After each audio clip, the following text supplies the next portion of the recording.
Chris Myers is going to be on the Patriots sideline on Sunday, and you get a little bit more access perhaps to the team. I don't know how much more, given it's the Patriots, Yes. but give us some tidbits about what you experienced during the Super Bowl week when a team's going to kind of be like Fort Knox and not tell you too much, but you have to try to glean some information for the broadcast. Yeah, well, there's two parts to this. The one good thing is that because this is my 5th Super Bowl with the Fox actual broadcast crew with Joe Buck, Troy Aikman, Aaron Andrews will be on the other sideline, and Pam Oliver was in the past. We get to go to the practices a day during the week, and then we go to the team hotel, and we meet privately with no cameras or microphones or recording devices with the coach, the quarterback, and a few other players.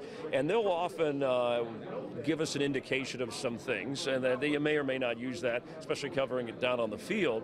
But during the game, that's the tough part. We relay information up from what we see so they can get a camera on a guy doing something or a guy upset or an injury, that type of stuff. And the tough thing, though, is the halftime, because you get a limited amount of time.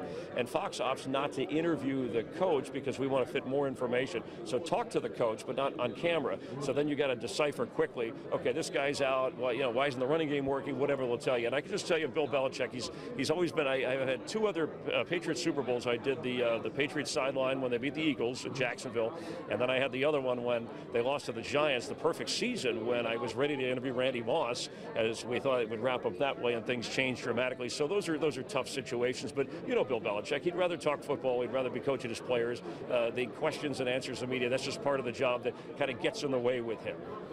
Has it gotten easier for you dealing with the Patriots, given the years of experience you've had, most notably on the Super Bowl stage? Is there a higher level of trust, perhaps, that helps your broadcast? Yeah, I would say, well, certainly Robert Kraft, Jonathan Kraft, having been around them, and some of the people who work in the media relations department, there is trust there over the years. We don't cover on the Fox side the AFC as much, right, because of the NFC, but certainly when Fox has the Super Bowl and the fact that the Patriots, it seems like they're in it every other year, which we're not complaining, because it's great for ratings, and they're that team. Look, they're like the Yankees in the heyday, right? You either root for them because they're great, or you root against them because they beat your team and they win all the time. So yes, I think they're a little bit more cooperative. I think they're a little bit more trusting.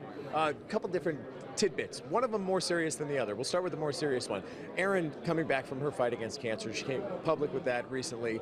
So driven to be back on the field for the Super Bowl. I know you're not necessarily with her as regularly as Troy and Joe are, but to be a part of that family that she considers so important, what does that mean to you, and how you must have known how important that Fox family was? Yeah, and I know Erin a little bit back, pre-ESPN, and then we're both at Fox, and obviously when she went through the legal incident with the hotel, that was one difficult issue. And she did confide in me some time back. We did the Thanksgiving game, and so I'm around the crew a little bit more about that this was going on, the battle with cancer. And I really respected the fact that she didn't go public with it, that she tried to deal with it privately, even though she was going through a lot, and still do her job because she cares about her work. She really, I know it's glamorous and you see the smile and all that, but she really puts in a lot of time on the sidelines in our production meetings. And I can just say from my personal experience, we're certainly glad she's okay. She's a true professional, but she's a great teammate. She really is. I mean, she rallies and gets everybody a little bit more excited for the game, and we're glad she's doing well, and it's good that she's here at the Super Bowl. I agree. Last one is this. You got a tidbit all the years you've been covering the Super Bowl, your favorite story? Wow, I can tell you, geez, I got a lot of good ones. I mean, I started in radio, not to do that old, back when I was a kid, but I started radio in high school. I did a local radio station in Miami, right? And so I got a part-time gig, a stringer, where you go out and get sound bites for people, for Pat Summerall, who had his network radio broadcast. And I would leave my algebra class. I just got my driver's license. I would drive over to Fort Lauderdale baseball stadium, and the Super Bowl was the Steelers-Cowboys in that run.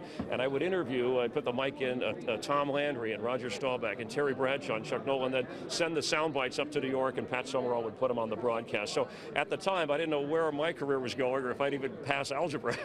But here it is years later, and the Super Bowl is still fun. I'm still a fan. The kid in me always comes out in that sense. A lot of other crazy stories that we can do on the cable channel later. But that's the first one that came to mind, and I'm glad you asked, because it kind of took me back there for a moment. The best. Thanks, Chris. Have fun on Sunday.